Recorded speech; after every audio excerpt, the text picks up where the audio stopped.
আল্লাহ তুমি আমাকে কাদের হাতে ন্যস্ত করলা, আল্লাহ তুমি আমাকে কাদের হাতে ন্যস্ত করলা। ইলা আদুইন বাঈদিন ইয়াতাহাজ্জামুনি, আমাকে ঘর থেকে এত দূরে এনে, সেই মক্কা থেকে কত দূরে, আমাকে ঘর থেকে এত দূরে নিয়ে এসে আল্লাহ তুমি তোমার শত্রুদের হাতে আমাকে ন্যস্ত করলা। ইয়াতাহাজ্জামুনি, যারা চতুর্দিক থেকে আমাকে পাথর মারতেছে। কি আবেগ দোয়ার মধ্যে, কি ভাষা, কি লফজ। ইলা আদুইন বাঈদিন ইয়াতাহাজ্জামুনি, তুমি আমাকে আল্লাহ ঘর থেকে বের করে এত দূরে নিয়ে আসলা, শত্রুদের হাতে সোপর্দ করলা, তারা আমাকে চতুর্দিক থেকে পাথর মারতেছে।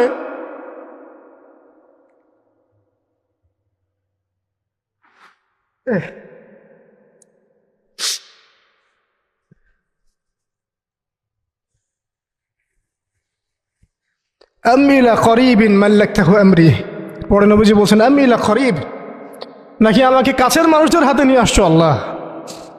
আল্লাহ তুমি কি আমাকে কাছের মানুষদের হাতে উঠাই দিছ। মাল্লাকতাহু আমরি, যারা আমার ভালো মন্দের কাজের মালিক হয়ে গেছে। এইভাবে দোয়া করতে লাগলেন নবী সাল্লাল্লাহু আলাইহি ওয়াসাল্লাম। আল কোরআনে বর্ণিত একমাত্র সাহাবীর নাম হচ্ছে যায়েদ ইবনে হারেসা রাদিয়াল্লাহু আনহু। আমাদের এখানে যে ইয়াং ছেলেরা বসে আছেন সবার জন্যে যায়েদ বিন হারেসা রাদিয়াল্লাহু আনহু মহব্বত, ত্যাগ, ভালোবাসা, জীবন উৎসর্গের এবং জীবনের লক্ষ্য খুঁজে পাওয়ার একটা মূর্ত প্রতীক হতে পারে।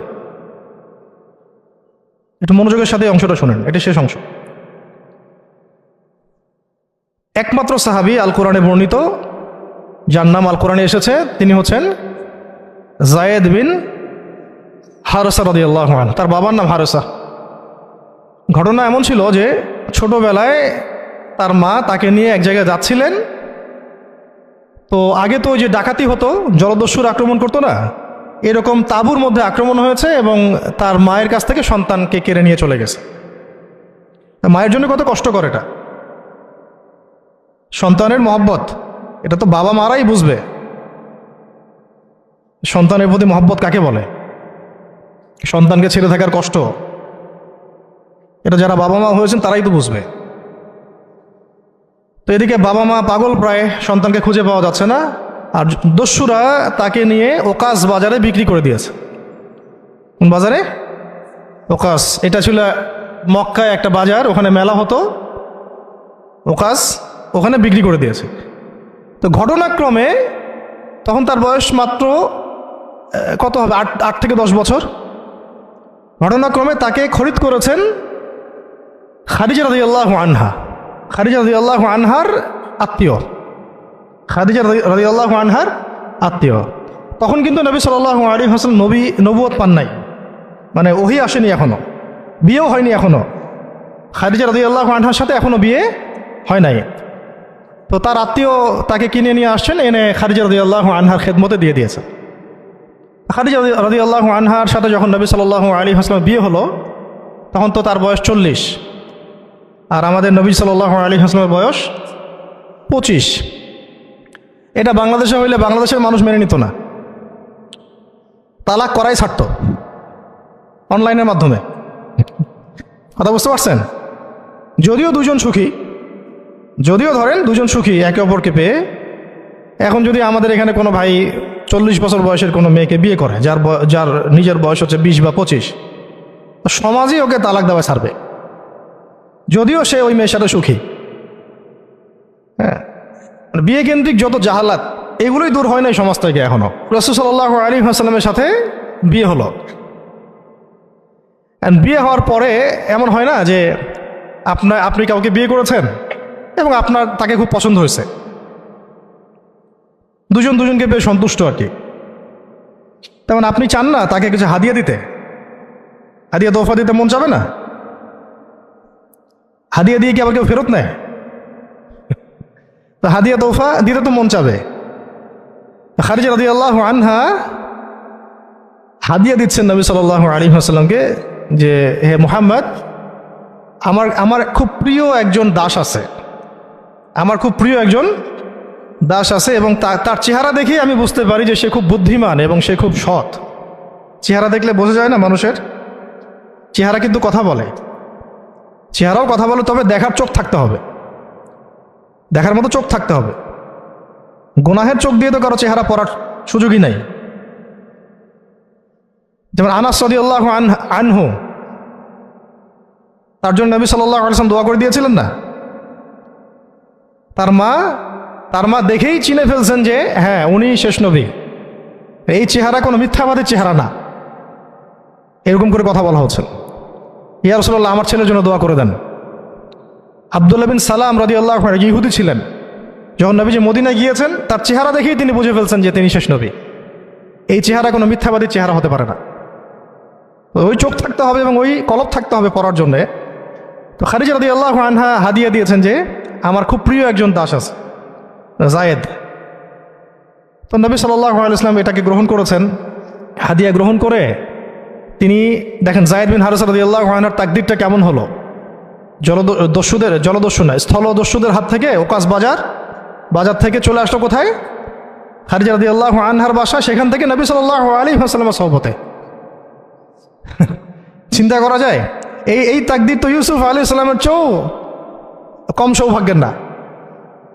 ইউসুফ আলাইহিস সালামের কি হয়েছে? ভাইয়ের ষড়যন্ত্র, সেখান থেকে কূপ থেকে রাজপ্রাসাদ, সেখান থেকে জেল থেকে আবার রাজপ্রাসাদ। তারপরে তো পুরো মিশরের বড় একটা অংশের রাজনৈতিক দায়িত্ব, এবং সেখান থেকেই বনু ইসরাইল পরে আবার মিশরে আসলো। প্রায় অন্য একদিন আলোচনা করবো ইনশাআল্লাহ। এখানে জায়েদ ইবনে হারিসা রাদিয়াল্লাহু আনহার তাকদীর কেমন? অনন্য সাধারণ, এত চমৎকার যে এটা তো ঈর্ষণীয়। আলী রাদিয়াল্লাহু আনহু ছাড়া এমন তাকদীর তো মনে হয় আর কেউ পান নাই, যে নবী সাল্লাল্লাহু আলাইহি ওয়াসাল্লামের ঘরের মধ্যে তিনি সবসময় তার সাথে তার খেদমত করছেন। শুধু তাই না, নবী সাল্লাল্লাহু আলাইহি ওয়াসাল্লাম তাকে নিজের পুত্র বানিয়ে নিলেন। জায়েদ আমার পুত্র, জায়েদ আমার ছেলে। দাস রাখলেন না। যখন তিনি জায়েদ বিন হারিসা রাদিয়াল্লাহু আনহুকে পেলেন, সবার সামনে এলান করে দিলেন যে সে আমার দাস না, ও আমার ছেলে, জায়েদ আমার ছেলে। নবী সাল্লাল্লাহু আলাইহি ওয়াসাল্লাম বলছেন জায়েদ আমার ছেলে, বলছেন যে আমি তাকে ভালোবাসি, ও আমাকে ভালোবাসে। অথবা এক জায়গায় এভাবে আসছে যে আমি তার উত্তরাধিকারী, সে আমার উত্তরাধিকারী। জায়েদ বিন হারিসা রাদিয়াল্লাহু আনহুর লকব ছিল হিব্বু রাসূলিল্লাহ, রাসূল সাল্লাল্লাহু আলাইহি ওয়াসাল্লামের প্রিয় ভাজন। আর জায়েদ বিন হারিসা রাদিয়াল্লাহু আনহুর ছেলের নাম ওসামা বিন জায়েদ। জায়েদ বিন হারিসা রাদিয়াল্লাহু আনহুকে একবার তিনি একটা সেনাবাহিনীর কাফেলার দায়িত্ব দিয়েছিলেন। কিছু সাহাবী একটু আপত্তি করেছিলেন, বয়স কম, আরও যোগ্য সাহাবী আছে। আবার ঠিক ওসামা বিন জায়েদ রাদিয়াল্লাহু আনহুকে যখন নবী সাল্লাল্লাহু আলাইহি ওয়াসাল্লাম শেষে একদম ইন্তেকালের কয়েকদিন আগে জুরফে একটা সেনাবাহিনীর দায়িত্ব দিয়ে পাঠিয়েছিলেন, তখনও কেউ আপত্তি তুলেছিল যে ওসামার বয়স কম, 19 বছর 20 বছর বয়স, আরও বড় বড় যোগ্য সাহাবী আছে। তখন নবী সাল্লাল্লাহু আলাইহি ওয়াসাল্লাম বলেছিলেন যে ইতিপূর্বে তোমরা জায়েদের ব্যাপারেও আপত্তি তুলেছিলে, আর আজকে তোমরা ওসামার ব্যাপারেও আপত্তি তুলছো। তোমরা জেনে রাখো, তার বাবা এবং সে, মানে জায়েদ বিন হারিসা এবং ওসামা বিন জায়েদ, এই দুজনকে আমি ভালোবাসি। এই দুজন আমার প্রিয় ভাজন। তো জায়েদ ইবনে হারিসা রাদিয়াল্লাহু আনহু এখানে বড় হতে লাগলেন। এক পর্যায়ে তো ওহী আসলো, ইসলাম কবুল করলেন। ইসলাম কবুল করার আগে একটা ঘটনা ছিল, ওইটা ভুলে গেছিলাম, দেরি হচ্ছে কি? আচ্ছা, ইসলাম কবুল করার আগে একবার তার বাবা মা তার খোঁজ পেয়েছিলেন। হজ করতে আসছেন কিছু মানুষ মক্কায়, তখন হজমরা ছিল বিকৃত, এসে দেখছে যে এই তো জায়েদ। তো ফিরে গিয়ে তার বাবাকে খবর দিছে, জায়েদকে দেখলাম মক্কায়। তো তার বাবা আসছেন হারিসা, ঠিক আছে, এসে চিনতে পারছেন আমার ছেলে। তো মুহাম্মদ সাল্লাল্লাহু আলাইহি ওয়াসাল্লামকে বলেছেন যে আমার ছেলেকে আমি কিছু মুক্তিপণের বিনিময়ে নিয়ে যেতে চাই।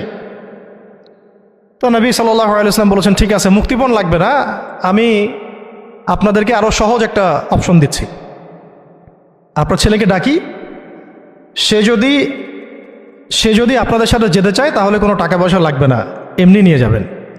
যদি যেতে না চায় তাহলে আমার কিছু করার নেই। তখন তার বাবার সামনে তার ছেলেকে আনা হলো, বলা হলো যে ওনাদেরকে চিনতে পারো? হ্যাঁ, উনি আমার বাবা হারসা, উনি আমার চাচা, উনি আমার মামা, এভাবে বলছেন। তো তার বাবা বলছেন যে আমার সাথে চলো বাসায়। সরাসরি বাবাকে বলে দিলেন যে আমি আপনার সাথে যেতে পারবো না, আমি মুহাম্মদ সাল্লাল্লাহু আলাইহি ওয়াসাল্লামের সাথে থাকতে চাই। তো বাবা বলছে এ কেমন কথা, নিজের বাবার সাথে যাবা না, নিজের বাবার পরিবারে যাবা না, বাবার ঘরে যাবা না, উনি তো তোমার আপন কেউ না। যায়েদ ইবনে হারসা রাদিয়াল্লাহু আনহু বলছেন যে আমি তার মধ্যে এমন কিছু দেখেছি যে আপনারা কেউ দেখতে পারবেন না। এটা সম্পর্ক, মহব্বত, এগুলোকে সম্পর্ক বলে, মহব্বত বলে। অথচ কেউ কাউকে চিনে না, মানে কেউ কারোর সাথে কারো রক্তের সম্পর্ক নাই। আর নবী সাল্লাল্লাহু আলাইহি ওয়াসাল্লাম তাকে বললেন তখন যে যায়েদকে আমি মুক্ত করে দিয়েছি।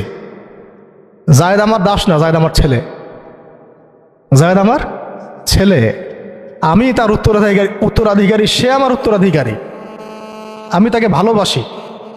তার উপাধি হয়ে গেল হিব্বু রসুলিল্লাহ, রসুলের প্রিয় ভাজন। সবাই তাকে এই নামে ডাকা শুরু করলো, রাসূলের প্রিয় ভাজন, রাসূল তাকে ভালোবাসে, রাসূল তাকে ভালোবাসে, রাসূল তাকে ভালোবাসে। আর আমি বলছি রাসূল কে? সাল্লাল্লাহু আলাইহি সাল্লাম, যাকে আল্লাহ ভালোবাসেন। রাসূল কে? যাকে আল্লাহ ভালোবাসেন।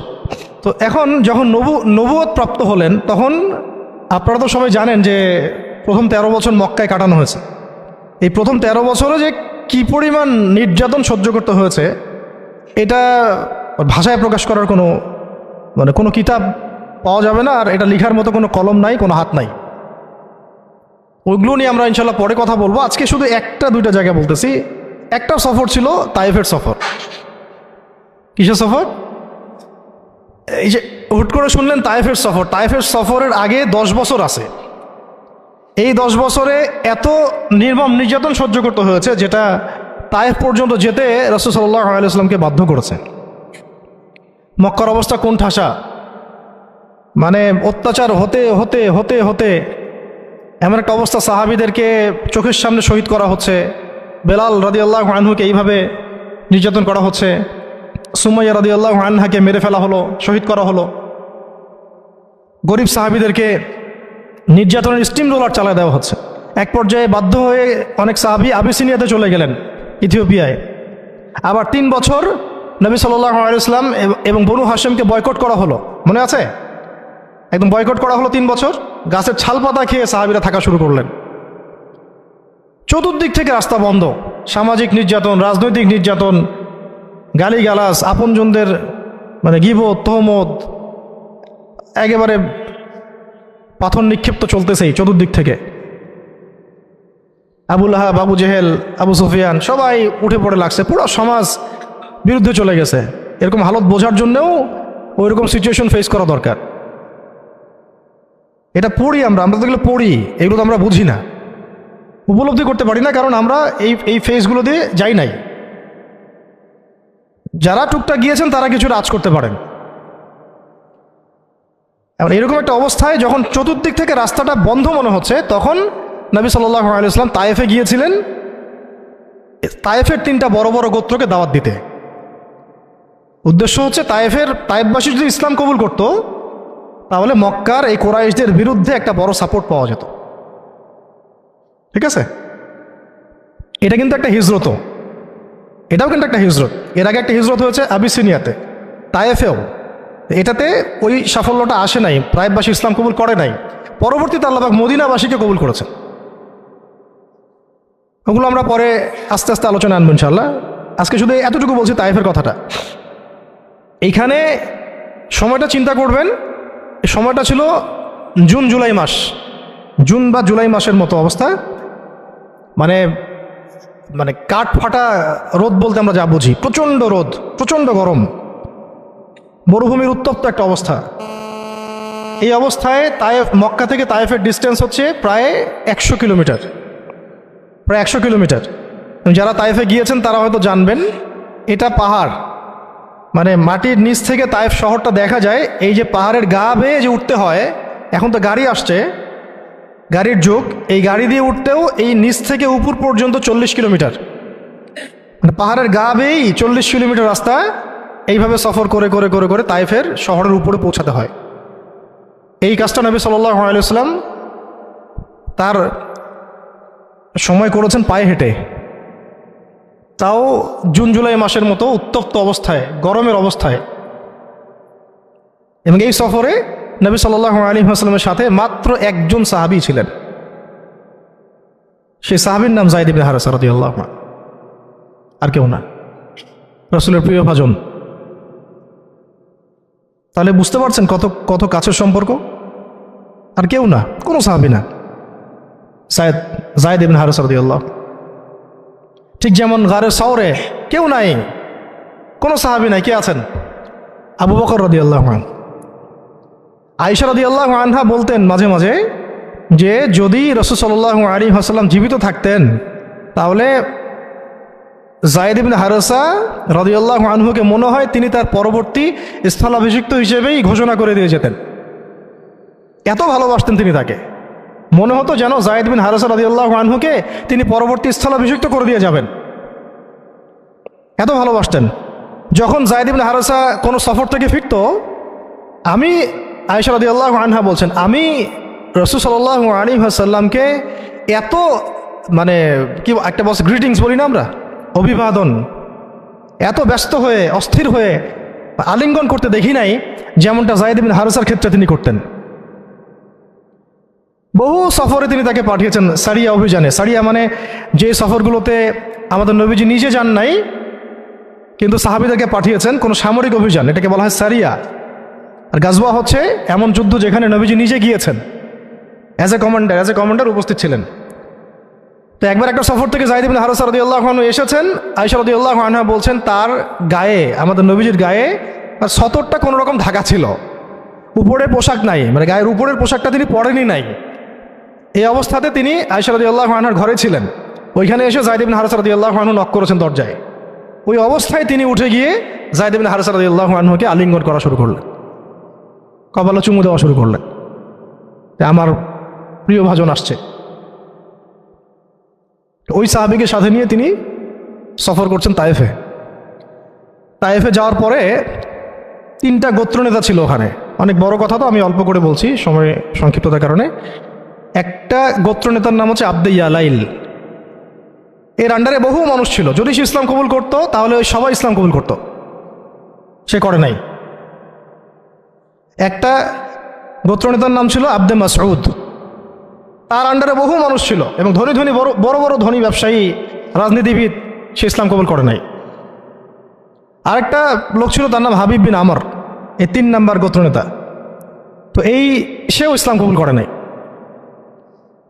ইসলাম কবুল না করার কারণে এই 3টা গোত্রনেতার কাছ থেকে, আপনারা কি মনে করেছেন একদিন দাওয়াত দেওয়া হয়েছে?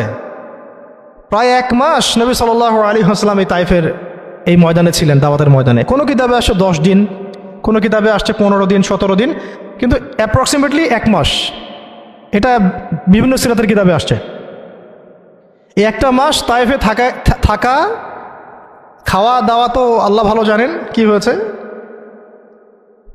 তার সাথে একজন মাত্র সাহাবী, দরজায় দরজায় দাওয়াত দেয়া, এবং সবাই দাওয়াত রিফিউজ করলো। বড় বড় 3টা গোত্রনেতাও রিফিউজ করে দিল। শুধু যে রিফিউজ করলো তা না, বরং এমন টিটকারি শুরু করলো, এমন ব্যঙ্গাত্মক আচরণ শুরু করলো যে শেষ পর্যন্ত ওই এলাকার যত ছোকরা ছিল, যুবক, তরুণ, কিশোরী বেশি আসছে বর্ণনায়, এদেরকে লেলিয়ে দেওয়া হলো, সবার হাতে পাথর উঠিয়ে দেওয়া হলো যে এই ব্যক্তি মাজনুন, নাউযুবিল্লাহি মিন যালিক। মাজনুন মানে পাগল, এই ব্যক্তি কাযযাব, এই ব্যক্তি মিথ্যাবাদী, এই ব্যক্তি সাহের, এই ব্যক্তি জাদুকর। কাকে বলা হচ্ছে? সবাই মিলে পাথর মারো তাকে, নাউযুবিল্লাহি মিন যালিক। দৃশ্যটা একটু চিন্তা করেন। 10 বছর মক্কায় দাওয়াত দেওয়ার পর চতুর্দিক থেকে কুরাইশদের নির্যাতন, নিপীড়ন, শারীরিকভাবে, মানসিকভাবে, আত্মিকভাবে, সামাজিক বয়কট, 3 বছর গাছের ছালপাতা খেয়ে পাদতলে জীবন কাটানো বনু হাশেমের। আবার আমুল হুজনও হয়ে গেছে, ওই একই বছরে কয়েকদিনের মধ্যেই চাচা আবু তালেবও ইন্তেকাল করেছেন, খাদিজা রাদিয়াল্লাহু আনহাও ইন্তেকাল করেছেন। কি অবস্থা, কি অবস্থা ওই সময় চিন্তা করে, কি কষ্টের সময়, কি রকম কষ্টের সময় আমরা তো উপলব্ধি করতে পারবো না।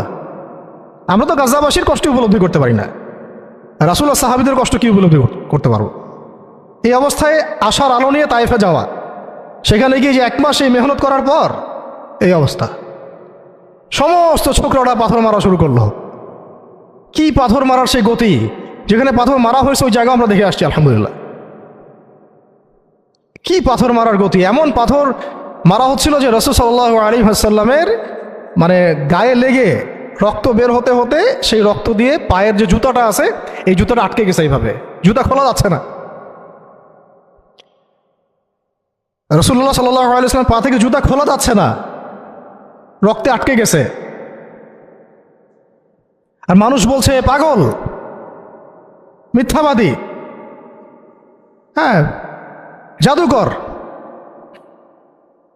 জিনে আসর করছে, মানুষ বলতেছে এগুলা।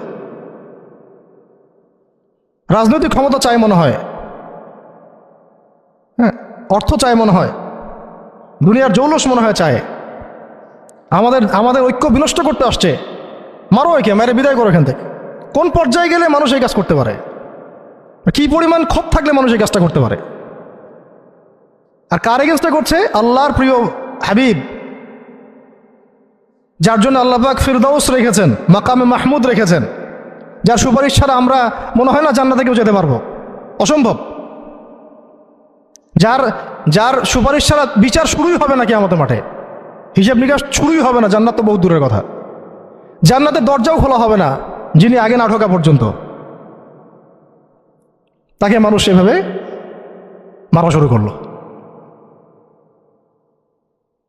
রক্ত ঝরতেছে। এই সময়ে এই সাহাবী যায়েদ ইবনে হারেসা রাদিয়াল্লাহু আনহু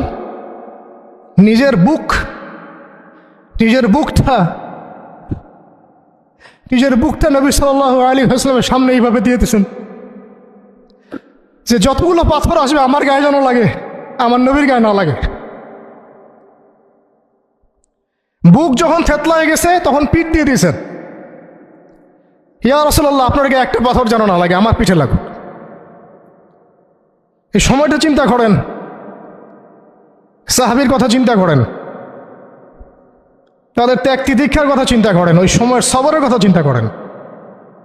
আর তায়েফবাসী নবী সাল্লাল্লাহু আলাইহি ওয়াসাল্লামের আপনজন ছিল। তায়েফের গোত্রে নবী সাল্লাল্লাহু আলাইহি ওয়াসাল্লামের দুধ পান করানো হয়েছিল, হালিমা সাঈদার গোত্র এটা। দূরের মানুষ আপনাকে যখন ভালো মন্দ বলবে আপনার অতটা কষ্ট হবে না যতটা আপনার কাছের মানুষ আপনাকে ভালো মন্দ বললে কষ্ট হবে। যখন আপনার প্রিয় মানুষেরা আপনাকে পাথর ছুড়বে, এই পাথরের আঘাত সহ্য করা এত সহজ না। কাফেররা, ফাসেকরা, জালেমরা, মুশরিক মুনাফিকরা পাথর ছুড়বে, সেই পাথর আপনি সৌভাগ্যের সাথে বরণ করতে পারেন, সেই রক্তক্ষরণে আপনার কষ্ট হবে না। প্রিয় মানুষদের দেওয়া অপবাদ, মিথ্যাচার, গীবত, তহমত, পাথর আপনাকে এত কষ্ট দিবে, এই কষ্টের লোড আপনি সহ্য করতে পারবেন না। আর যদি আল্লাহ পাক আপনাকে সহ্য করার ক্ষমতা দিয়ে দেন, ইনশাআল্লাহ আপনি এমন ব্যক্তি হবেন যে ব্যক্তির হাতে আল্লাহ রাব্বুল আলামিন ইসলামের ঝান্ডা উঠাই দেবেন ইনশাআল্লাহ। এবং ইনশাআল্লাহ যাকে আল্লাহ রাব্বুল আলামিন পুরো কওমের জন্য কবুল করবেন ইনশাআল্লাহ। এবং পুরো শক্তি আপনার সামনে একদিন না একদিন পরাজয় বরণ করবেই, সময়ের ব্যাপার। যায়েদ বিন হারেসা রাদিয়াল্লাহু আনহু নিজের বুকটা এইভাবে আগলায় দিয়ে রাখছেন, আমার গায়ে লাগুক ইয়া রাসূলুল্লাহ, আপনার গায়ে না লাগে। আজকে আপনি যায়েদ ইবনে হারেসাকে পাবেন কোথায়? কিসের ইসলামী বিপ্লবের কথা বলি আমরা? জামা ইমারা এটা ওইটা, যায়েদ বিন হারেসারাই তো নাই। ওইরকম আখলাকের নেতাও যেমন আমরা পাই না, ওই রকম যায়েদ বিন হারেসাদের মতো আমরা মামুরও তো পাই না।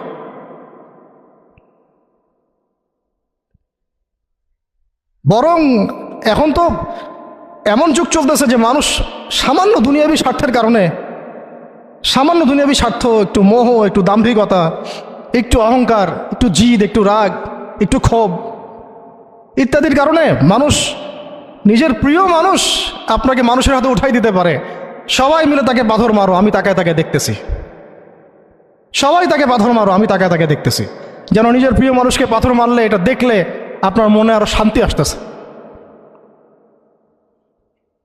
কিভাবে আপনি আপনার প্রিয় মানুষকে হাজারো লক্ষ মানুষের হাতে উঠাই দিতে পারেন, যে মানুষটা তাকে ধর্ষণ করবে, ছিঁড়ে ছিঁড়ে খাবে, পাথর মেরে থাতলা করবে, আবার আপনি তাকে মহব্বতের দাবিও করেন? কিসের মহব্বত? মহব্বত কাকে বলে? মহব্বত তো এইটা যেটা যায়েদ ইবনে হারেসা রাদিয়াল্লাহু আনহু করেছে। এটা কি মহব্বত না? এইরকম মহব্বতের নিদর্শন কি আমাদের মধ্যে আছে? কাকে মহব্বত বলা হয় আসলে? আপনারা দৃশ্যটা চিন্তা করেন, এগুলো সিরাতের কিতাবে মজুদ, পড়েন, নিজের বুকটা তিনি আগলায় দিয়ে রাখছেন। ঠিক এরকমই উহুদের মাঠেও নিজের বুক আগলায় দিয়ে রাখছেন তালহা রাদিয়াল্লাহু আনহু। দূর থেকে একটার পর একটা তীর আসতেছে, ওনার গায়ে লাগতেছে। তীরের আঘাত কি চারটাখানি কথা? সাদ বিন আবি ওয়াক্কাস রাদিয়াল্লাহু আনহু পিঠ দিয়ে রাখছেন, ইয়া রাসূলুল্লাহ আপনার গায়ে যেন না লাগে।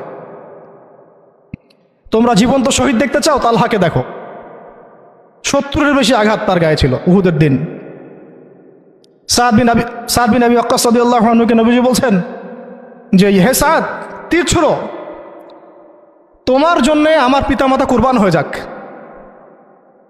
কোন সাহাবীর জন্য নবীজি এমন কথা বলেন নাই যে তোমার জন্য আমার পিতামাতা কুরবান হয়ে যাক, এবং সাহাবীরা বলতেন, ইয়া রাসূলুল্লাহ আপনার জন্য আমার পিতামাতা কুরবান হয়ে যাক।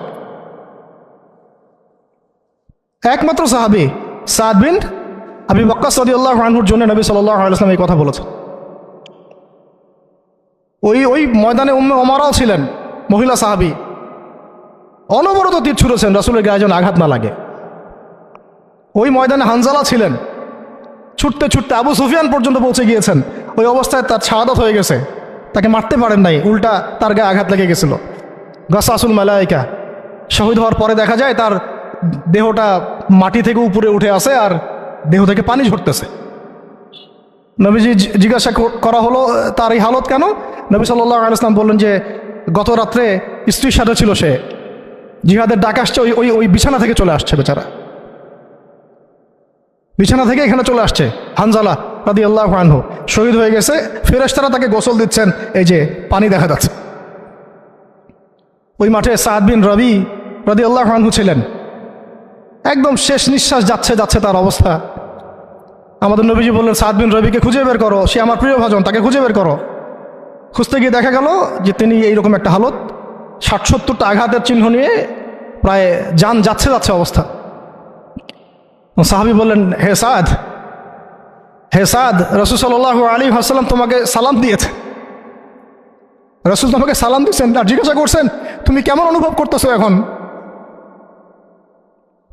সাদ বিন রবি বলছেন, রাসূলের কাছে আমার সালাম পৌঁছে দিও, আর আল্লাহর কসম আমি জান্নাতের ঘ্রাণ পাচ্ছি এখন। এটা বলতে বলতে তার শাহাদাত হয়ে যায়। আর তিনি বলতে বলতে একটা কথা শেষে বলে গিয়েছিলেন যে আমি চলে যাওয়ার পরে, তিনি আনসারদের নেতা ছিলেন, আমি চলে যাওয়ার পর তোমরা থাকা অবস্থায় যদি মুহাম্মদ সাল্লাল্লাহু আলাইহি ওয়াসাল্লামের গায়ে একটা আঁচড়ও লাগে, তোমরা আল্লাহর সামনে কোনো হুজ্জাত দিতে পারবা না। আমি চলে যাওয়ার পরে যদি মুহাম্মদ সাল্লাল্লাহু আলাইহি ওয়াসাল্লামের গায়ে একটা আঁচড়ও লাগে, তোমরা আল্লাহর সামনে কোনো হুজ্জাত দিতে পারবা না। আর আমরাও তো এখন দুনিয়াতে বেঁচে আছি, আমাদের নবী সাল্লাল্লাহু আলাইহি ওয়াসাল্লামের গায়ে কি না লাগতেছে, আমরা কি বা করতে পারতেছি? কত সাহাবী। একটা কথা বলতে ভুলে গেছিলাম, যায়েদ বিন হারেসা রাদিয়াল্লাহু আনহু ইসলামের পরে যে ভাই ভাই সম্পর্ক করে দেওয়া হয়েছিল, দিনী ভাই, যায়েদ বিন হারেসা রাদিয়াল্লাহু আনহু দিনী ভাই ছিলেন হামজা রাদিয়াল্লাহু আনহু, সাইয়্যিদুশ শুহাদা। তার হালত আমরা দেখেছি উহুদের মাঠে, এমন সিংহ যার সামনে কেউ লড়াই করতে পারে না। আর আল্লাহর যে সিংহদের সামনে কাফেররা পেরে ওঠে না, পিছন থেকে আঘাত করে, তাকেও পিছন থেকে আঘাত করা হয়েছে। বর্ষা বের হয়ে গেছে নাভির নিচ দিয়ে, ওই অবস্থায় মারতে আসছিলেন তিনি, ওয়াহশী তাকে শহীদ করেছিল। নবী সাল্লাল্লাহু আলাইহি ওয়াসাল্লাম তার লাশ দেখে অঝোর নয়নে কেঁদেছেন, কারণ তার বুকটা চিরে ফেলছিল কাফেররা, চিরে কলিজা বের করার চেষ্টা করছিল, পারে নাই। কলিজা বের করে চিবাই খাওয়ার চেষ্টা করছিল। তাহলে কাফেরদের ক্ষোভ চিন্তা করেন, কাফেররা আমাদের ব্যাপারে কি পরিমাণ ক্ষোভ লালন করে, তারা আমাদের ব্যাপারে কি পরিমাণ ক্ষোভ লালন করে ভিতরে ভিতরে, এটা আমরা জানিও না, বুঝিও না। আমরা ওদের সাথে বন্ধুত্ব করতে চাই, ওদেরকে আমাদের নিজেদের আপন মনে করি, ওদের হাতে আমরা আমাদের দিনী ভাইদেরকে উঠাই দিই, বোনদেরকে উঠাই দেই, আপনজনদেরকে উঠাই দেই। হামজা রাদিয়াল্লাহু আনহুর এরকম হালত। তার দিনী ভাই ছিলেন যায়েদ বিন হারেসা রাদিয়াল্লাহু আনহু। বহু ঘটনা আছে। আমি যেটা বলতে যাচ্ছিলাম ওইখান থেকে এদিকে চলে আসছি। এরপরে নবী সাল্লাল্লাহু আলাইহি ওয়াসাল্লাম তায়েফের একটা আঙ্গুর বাগানে প্রবেশ করেন, এত ক্ষতবিক্ষত অবস্থায়। আর পাথরের ঢিলকে আপনারা এত তুচ্ছ মনে করেন না, কিন্তু এটা কিন্তু এত তুচ্ছ বিষয় না, কিন্তু ঠিক যন্ত্রণাদায়ক বিষয়। আর তার মধ্যে বললাম তার আপন মানুষ, কাছের মানুষ। আঙ্গুর বাগানে যাওয়ার পরে ওখানে আদ্দাস রাদিয়াল্লাহু আনহু, আদ্দাস নামে একজন বাগানের দেখভালকারী ছিল। এই বাগান ছিল আবার উতবা এবং শাইবার, বড় আঙ্গুর বাগান। এখানে ঘটনা ঘটে গেল, নবী সাল্লাল্লাহু আলাইহি ওয়াসাল্লাম বসে আছেন, জুতা খোলার চেষ্টা করছেন, এবং আদ্দাস তিনি এসে একটু খেজুর দিয়েছেন। মায়া লাগছে তার, আহারে লোকটাকে এইভাবে মারলো, মানুষটাকে এইভাবে মারলো। তো কিছুই চাচ্ছে না, কিছুই বলে নাই, খালি বলছে এক আল্লাহর ইবাদত করো, আর কিছু চাইছে নাকি? তো এক আল্লাহর ইবাদত করো বললো, বাস তাই বাস এইভাবে মারলো। আর মানবে না তো মারলো কেন? ও বেচারার কাছে খারাপ লাগছে, দাওয়াত কবুল করবে না তো মারলো কেন? লাঞ্ছিত করার কি দরকার ছিল? কবুল না করলে চলে যাবে, বা কবুল না করলে তারা ফিরাই দিবে, মারার কি দরকার আছে? তার মায়া লাগছে খুব। সে এসে কিছু খেজুর দিছে খাইতে, পানি দিছে খাইতে। ওই অবস্থায় নবী সাল্লাল্লাহু আলাইহি ওয়াসাল্লাম পানির গ্লাস নিয়ে, খেজুর নিয়ে বিসমিল্লাহির রহমানির রহিম, বিসমিল্লাহ বলছেন। বিসমিল্লাহ শুনে সে আদ্দাস, তার খুব ভালো লাগছে যে এই শব্দটা আপনি কোথা থেকে পেলেন? তো নবীজি তাকে জিজ্ঞাসা করছেন, তোমার নাম কি? আদ্দাস। কোথায় থাকো? আমি নিনওয়ার নামক একটা জায়গা থেকে আসছি। এটা শুনে নবী সাল্লাল্লাহু আলাইহি ওয়াসাল্লাম বলছেন যে, ও আচ্ছা, তার মানে তুমি আমার ভাই ইউনুসের এলাকার মানুষ। তুমি আমার ভাই ইউনুসের এলাকার মানুষ? আচ্ছা, আপনি কিভাবে ইউনুসকে চিনেন? ইউনুস আমার ভাই, নবীগণ সবাই বৈমাত্রিক ভাই, আমি আল্লাহ রসুল, সেও আল্লাহ নবী। তখন তিনি ইসলাম কবুল করেন। আদ্দাস রাদিয়াল্লাহু, তার নামে ওখানে এখন মসজিদ আছে। হ্যাঁ, ওখানে আপনারা গিয়ে দেখবেন মসজিদ আছে। এই জায়গায় যায়েদ বিন হারেসা রাদিয়াল্লাহু আনহুর ভূমিকাটা দেখেন। এবার নবী সাল্লাল্লাহু আলাইহি ওয়াসাল্লাম ওই জায়গায় বসে দোয়া করতেছেন। এটা শেষ অংশ, দোয়া করতেছেন। এই দোয়ার লফজ যদি আরবি বুঝতে পারতেন, তাহলে মানে আমার এতগুলো কথা বলা সার্থক হতো। আর মানে আমি যদি মানুষকে এই দোয়ার শব্দগুলোর অর্থ বুঝাইতে পারতাম, ওই ক্ষমতা যদি আমার থাকতো, আমার মনে হয় না এই ক্ষমতা কোনো ওলামায়ে কেরামের আছে। আমার মনে হয় না এই ক্ষমতা কোনো ওলামায়ে কেরামের আছে যে এই দোয়ার শব্দগুলো আওয়ামকে বুঝাই দিবে, এক্স্যাক্টলি সেই ফিলিংস এবং ইমোশন বুঝাবে, এমন ক্ষমতা আমাদের কাউকে দেওয়া হয় নাই। শুধু এই অনুভূতিগুলো বোঝার জন্য হলেও আরবি শেখা দরকার আপনাদের, আমাদের সবারই। এগুলো অনুভূতিগুলো বোঝার জন্য হলেও আমাদের আরবি শেখা দরকার। মোনাজাতে মাকবুল কিতাবেও দোয়াটা আছে। নবী সাল্লাল্লাহু আলাইহি ওয়াসাল্লাম রক্তাক্ত অবস্থায়, ক্ষতবিক্ষত অবস্থায়, তার পাশে যায়েদ ইবনে হারেসা রাদিয়াল্লাহু আনহু, তারা আল্লাহ রাব্বুল আলামিনের কাছে দোয়া করতেছেন। এই দোয়াটার নাম হচ্ছে মাজলুমের দোয়া, দুর্বলের দোয়া। কিসের দোয়া? দুর্বলের দোয়া। দোয়ার শব্দগুলো এমন ছিল, আল্লাহুম্মা ইন্নাকা তাসমাউ কালামি, আল্লাহুম্মা ইন্নাকা তাসমাউ কালামি, হে আল্লাহ, নিশ্চয়ই আপনি আমার কথা শুনছেন। আমাদের নবীজি বলছেন, আল্লাহুম্মা ইন্নাকা তাসমাউ কালামি, আল্লাহ আপনি নিশ্চয়ই আমার কথা শুনছেন। ওয়া তারা মাকানি, এবং আমার যে মাকান, আমার অবস্থা আপনি দেখছেন। ওয়া তা'লামু সিররি ওয়া আলানিয়াতি, আল্লাহ আপনি আমার বাহিরের অবস্থাও জানেন, ভিতরের অবস্থাও জানেন। আমার বাহিরের হালতও আপনি জানেন, ভিতরের হালতও আপনি জানেন, প্রকাশ্য অবস্থা আপনি জানেন, গোপন অবস্থা আপনি জানেন। তা'লামু সিররি ওয়া আলানিয়াতি লা ইয়াখফা আলাইকা শাইউম মিন আমরি, আমার কোনো কাজই আপনার কাছে গোপন না। আসলে আমার কি হালত, কি অবস্থা, আমার উপর দিয়ে কি গেছে, কি গেল, কি প্রকাশ্য, কি গোপন, কি সত্য, কি মিথ্যা, আল্লাহ আপনি সব জানেন। বলা কথা না বলা কথা সব আপনি জানেন। তা'লামু সিররি ওয়া আলানিয়াতি লা ইয়াখফা আলাইকা শাইউম মিন আমরি। এরপরে নবীজি বলছেন ওয়া আনাল বাঈসুল ফাকিরুল মুস্তাগীসুল মুস্তাজির আল ওয়াজিলুল মুশফিকুল মুকির আল মু'তারিফু বিযামবি। এক একটা শব্দ কিভাবে বুঝাবো আপনাদেরকে, আমার কাছে ভাষা নাই। আল্লাহ আমি দুর্দশাগ্রস্ত, আমি ফকির, আমি জিল্লতির শিকার, আমার অপরাধ আমি চিনতে পেরেছি। মানে এমন এমন শব্দ যেটা যেটা একজন নবী ছাড়া কারো মুখ দিয়ে বের হওয়া সম্ভব না, এমন এমন শব্দ যেটা ওহী ছাড়া সম্ভব না।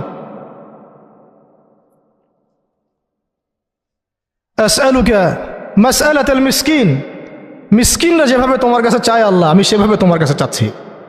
ওয়া আবতাহিলু ইলাইকা ইবতিহালাল মুযনিবিয যালিল, একজন মানুষকে যখন অপদস্থ লাঞ্ছিত করা হচ্ছে সেই মানুষ যেভাবে আপনার কাছে চায় আমি সেইভাবে আপনার কাছে চাচ্ছি।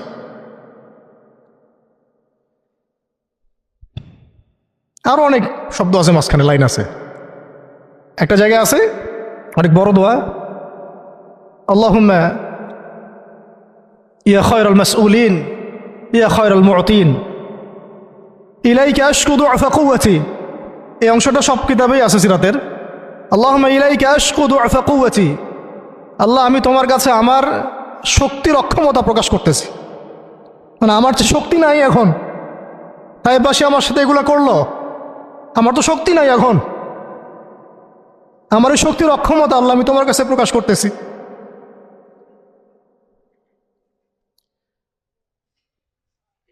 ইলাইকা আশকু দু'ফা কুওয়াতি, আমার শক্তির যে কুওয়াতের অক্ষমতা, দুর্বলতা আমি তোমার কাছে প্রকাশ করতেছি। ওয়া কিল্লাতা হিলাতি, ওয়া কিল্লাতা হিলাতি, এই যে সহনশীলতা, এই সয়ে নেওয়ার যে ক্ষমতার যে ঘাটতি, এগুলো আমি তোমার কাছে পেশ করতেছি। ওয়া হাওয়ানি আলান নাস, ওয়া হাওয়ানি আলান নাস, আর এই যে পুরো মানুষ, তায়েফের পুরো মানুষ আমার সাথে যা করলো, তাদের সাথে লড়াই করার যে আমার অক্ষমতা, বা তাদেরকে বুঝানোর যে অক্ষমতা আমার, তাদেরকে যে আমি বুঝাতে পারতেছি না, এটা যে আমার অক্ষমতা, এই হালত আমি তোমার কাছে পেশ করতেছি। আল্লাহুম্মা ইলাইকা আশকু দু'ফা কুওয়াতি ওয়া কিল্লাতা হিলাতি ওয়া হাওয়ানি আলান নাস। কি শব্দ! বলছি ইলা মান তাকিলুনি, আল্লাহুম্মা ইলা মান তাকিলুনি, আল্লাহ তুমি আমাকে কাদের হাতে ন্যস্ত করলা, আল্লাহ তুমি আমাকে কাদের হাতে ন্যস্ত করলা। ইলা আদুইন বাঈদিন ইয়াতাহাজ্জামুনি, আমাকে ঘর থেকে এত দূরে এনে, সেই মক্কা থেকে কত দূরে, আমাকে ঘর থেকে এত দূরে নিয়ে এসে আল্লাহ তুমি তোমার শত্রুদের হাতে আমাকে ন্যস্ত করলা। ইয়াতাহাজ্জামুনি, যারা চতুর্দিক থেকে আমাকে পাথর মারতেছে। কি আবেগ দোয়ার মধ্যে, কি ভাষা, কি লফজ! ইলা আদুইন বাঈদিন ইয়াতাহাজ্জামুনি, তুমি আমাকে আল্লাহ ঘর থেকে বের করে এত দূরে নিয়ে আসলা, শত্রুদের হাতে সোপর্দ করলা, তারা আমাকে চতুর্দিক থেকে পাথর মারতেছে।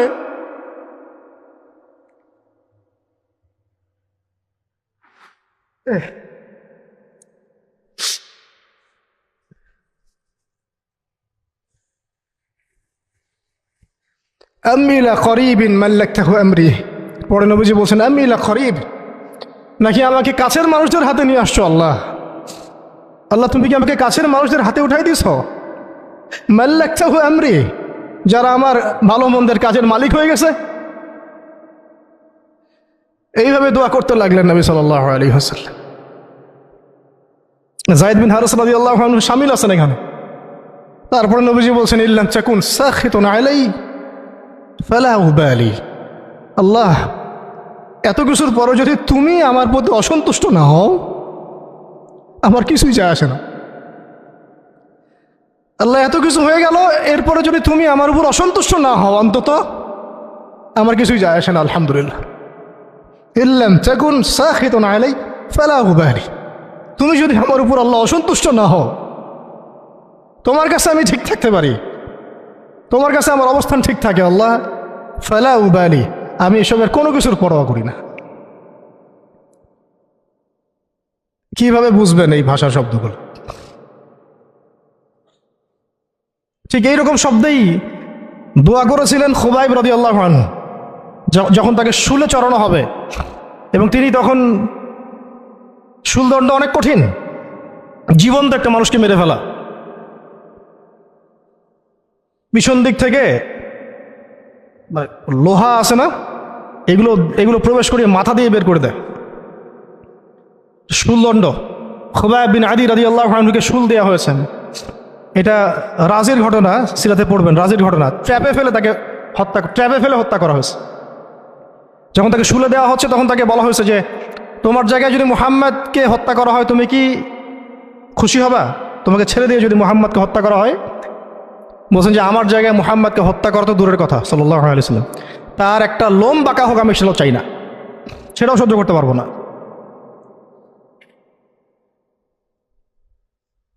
এরপর তিনি বলছিলেন, এই যে আমি বললাম ইল্লাম তাকুন সাখিতুন আলাইয়া ফালা উবালি, এরকম দোয়া খুবাইব রাদিয়াল্লাহু আনহু করেছেন। তিনি বলছিলেন তখন, লাস্তু উবালি হিনা উকতালু মুসলিমান, লাস্তু উবালি হিনা উকতালু মুসলিমান, যখন আমাকে মুসলমান হিসেবে শহীদ করে দেওয়া হচ্ছে আমি কোনো পরোয়াই করি না।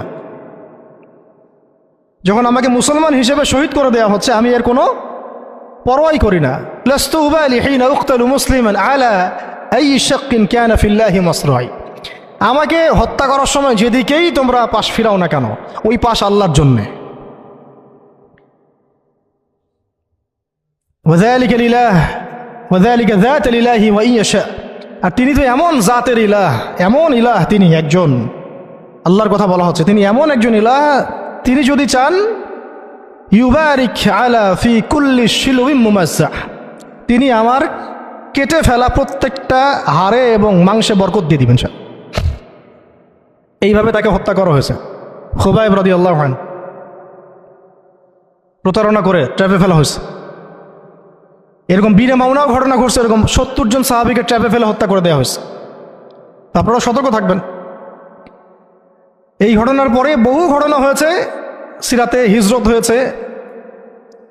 উম্মে আইমান একজন সাহাবী ছিলেন, কি নাম, নবী সাল্লাল্লাহু আলাইহি ওয়াসাল্লামের অনেক প্রিয় ভজন। তিনি নবী সাল্লাল্লাহু আলাইহি ওয়াসাল্লামকে ভরণ পোষণ লালন পালন করেছেন, কিন্তু তিনি দেখতে কালো ছিলেন।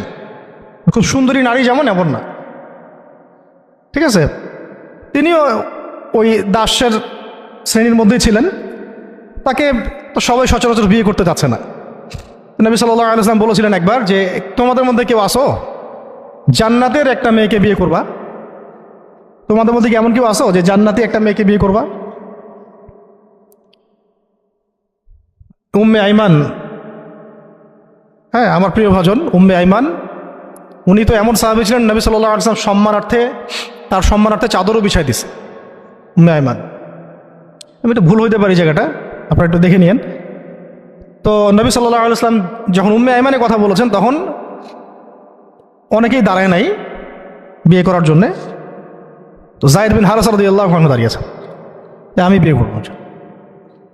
যায়েদ বিন হারেসা রাদিয়াল্লাহু আনহু নবী সাল্লাল্লাহু আলাইহি ওয়াসাল্লামের এই আদেশ পালনার্থে একজন জান্নাতি নারীকে বিয়ে করেছেন, উম্মে আইমান, এবং তার গর্ভ থেকেই সন্তান জন্ম নিয়েছে উসামা বিন যায়েদ। উসামা বিন যায়েদ, ওই যার ব্যাপারে নবীজি শেষে বললেন যে উসামা, ওকে আমি ভালোবাসি, তার বাবাকে আমি ভালোবাসতাম। আরও একটা ঘটনা আছে, উসামা বিন যায়েদ রাদিয়াল্লাহু আনহুকে যখন আবু বকর রাদিয়াল্লাহু আনহু আবার মিশনে পাঠাচ্ছিলেন, কোন মিশনটা যেটা অসমাপ্ত ছিল, নবী সাল্লাল্লাহু আলাইহি ওয়াসাল্লামের ইন্তেকালের সময় ওই মিশনটা থেকে তারা ফিরে আসেন। পরে আবু বকর রাদিয়াল্লাহু আনহু আবার এই জায়েশ পাঠান জুরফ নামক জায়গায় রোমানদের এগেনস্টে। তো তখন কিছু কিছু সাহাবী আপত্তি তুলছিলেন। তখন আবু বকর রাদিয়াল্লাহু আনহু বলছিলেন যে সাকিলাত উম্মুকা ইবনুল খাত্তাব, হে ওমর তোমার মা তোমাকে হারায় ফেলুক। ওমর রাদিয়াল্লাহু আনহু বলছিলেন যে একটু ভেবে দেখেন, আরও বড় বড় সাহাবীরা আছেন, আনসারী সাহাবীরা আছেন। তখন আবু বকর রাদিয়াল্লাহু আনহু বলছেন যে ইস্তা'মালাহু রাসূলুল্লাহ, তাকে আল্লাহ রাসূল সাল্লাল্লাহু আলাইহি ওয়াসাল্লাম দায়িত্ব দিয়ে গিয়েছিলেন। ওয়া আনতা তা'মুরুনি আন আনজিহা, আর আনজিহু, আর তুমি আমাকে আদেশ করতেছো যে আমি তাকে স্থলাভিষিক্ত করব? তুমি ফিরে যাও, প্রস্তুতি গ্রহণ করো, সাহাবীদেরকে বলো প্রস্তুতি নিতে, তার ওসামার জায়েশে যাবে। তো সে হচ্ছে ওসামা বিন যায়েদ রাদিয়াল্লাহু আনহু, আসছেন উম্মে আইমান রাদিয়াল্লাহু আনহার গর্ভ থেকে। জান্নাতি নারী। তো জান্নাতি নারীর জন্যে রূপ সৌন্দর্য শর্ত না। জান্নাতি নারীর জন্যে কি শর্ত না? রূপ সৌন্দর্য শর্ত না, তাকওয়া, ঈমান এগুলো শর্ত। এরকম বিয়েও তিনি করেছেন নবী সাল্লাল্লাহু আলাইহি ওয়াসাল্লামের পছন্দ মতো। আবার তিনি জাইনাব বিনতে জাহাশ রাদিয়াল্লাহু আনহাকেও বিয়ে করেছিলেন। জাইনাব বিনতে জাহাশ রাদিয়াল্লাহু আনহাকে বিয়ে করেছিলেন। কিন্তু একটু শেষ করে দিচ্ছি, 5 মিনিট, একটু ধৈর্য ধরেন। জাইনাব বিনতে জাহাশ রাদিয়াল্লাহু আনহাকে তিনি বিয়ে করেছিলেন। এটাও নবী সাল্লাল্লাহু আলাইহি ওয়াসাল্লামেরই তত্ত্বাবধানে হয়েছিল। নবী সাল্লাল্লাহু আলাইহি ওয়াসাল্লাম জাইনাব বিনতে জাহাশ রাদিয়াল্লাহু আনহাকে বলেছিলেন যে জায়েদকে বিয়ে করো, জায়েদ আমার অনেক প্রিয় ভাজন। আর জাইনাব বিনতে জাহাশ রাদিয়াল্লাহু আনহা আল্লাহর নবীর ফুফাতো বোন ছিলেন, যে বোনকে বিয়ে দিয়েছেন যায়েদ বিন হারেসা রাদিয়াল্লাহু আনহুর সাথে। কিন্তু দাম্পত্য জীবনে মানে স্টেবিলিটি ছিল না, দাম্পত্য জীবনে একদম নির্ঝঞ্ঝাট ছিল না জীবনটা, একটু সমস্যা হচ্ছিল। কারণ যায়েদ রাদিয়াল্লাহু আনহু গোত্রগতভাবে কি ছিলেন? দাস। আরবের ট্রেডিশন অনুযায়ী বলছি আর কি, গোত্রগতভাবে নিচু গোত্রের ওই সেন্সে আর কি, আমরা ইসলামের সেন্সে কথা বলছি না, আরবের ওই যে প্রচলিত যে একটা প্রথা ছিল ওই সেন্সে। আর জাইনাব বিনতে জাহাশ রাদিয়াল্লাহু আনহা উচ্চ বংশের, আন্ডারস্ট্যান্ডিংয়ে একটু প্রবলেম হতে পারে, হচ্ছিল এটা। ভুলেও কখনো কোনো সাহাবী সম্পর্কে সমালোচনা করবেন না, এটা আমাদের আহলুস সুন্নাহ ওয়াল জামাআর আকীদা উসুল নয়। কোনো সাহাবী সম্পর্কে না, সাহাবীদের মধ্যে যা হয় হয়ে যাক, যুদ্ধও যদি হয়ে যায় তবুও সমালোচনা করা যাবে না, এই আকীদা যেন ঠিক থাকে। যারাই সাহাবীদের সমালোচনা করে তারা আহলুস সুন্নাহ ওয়াল জামাআতের আকীদা থেকে সরে গেছে।